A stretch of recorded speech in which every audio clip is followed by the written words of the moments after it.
Hi, Sylvia Escobar with Escobar Homes and Family here, and I wanted to continue our conversation on communication that I started last week. And if you remember last week, I talked about two specific points. I talked about first that we want to be in a place in our emotions where we can communicate something effectively. So we want to make sure that we're calm when we communicate. The second thing that I talked about was to think about what you really want. And I use an example from our personal life when Arturo started real estate and how his change in schedule caused some need for communication and for changes in our lifestyle. So, if you're more interested in going back to that week and watching that video, that would be fine. But that was the story, and I won't cover it here.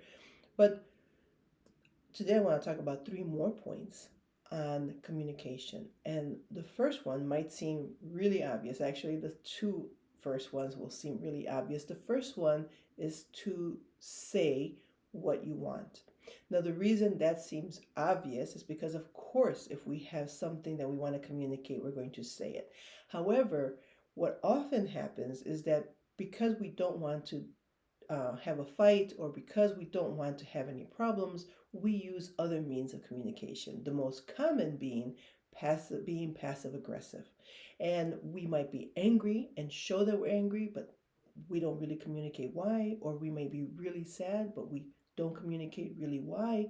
And what we really want to do is use our words to communicate effectively what we want.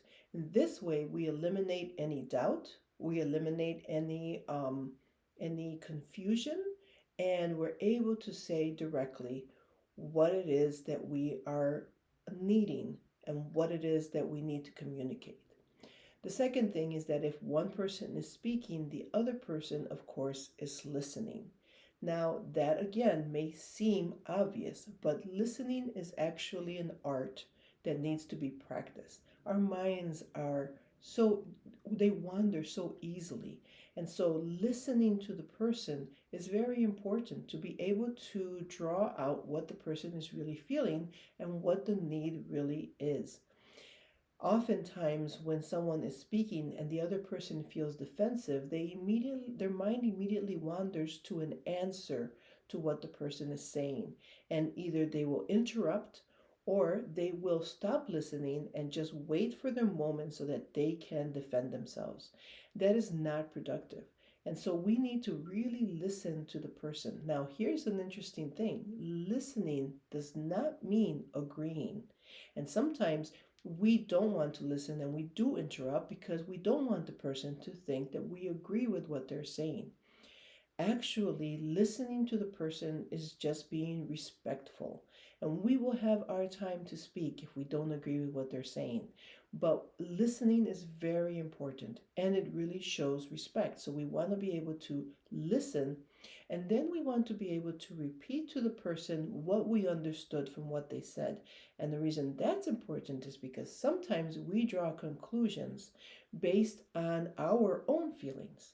And so we don't want to draw conclusions. We want to make sure we've understood what the other person is trying to communicate. So we listen and then we repeat back to the person what we heard. If it was not the correct thing according to what the person is trying to communicate, then they will have a chance then to reiterate or to explain in a different way what they were trying to communicate. And then once we get to the same page on what is being communicated, then we could move to the last point, which is to cooperate. Cooperating is the name of the game.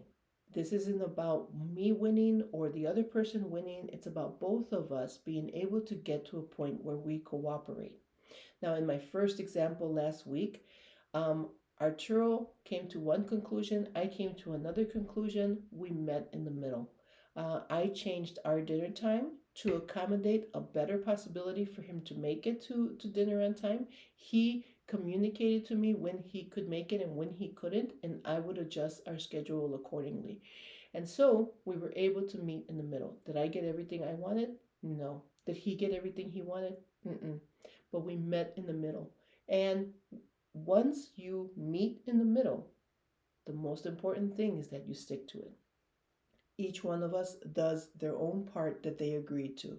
Now, I've got to warn you, if we don't, then the next time we have a conversation on either this issue or another issue, there will be a lack of trust. Because the last time we did that, we agreed to something and then we didn't follow through. So it's really important that we follow through.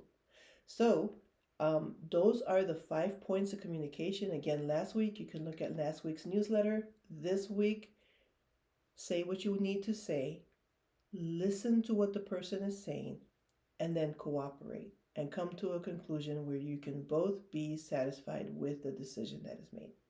I hope that helps. Let us know if it does. We really appreciate some feedback, and we will see you next week.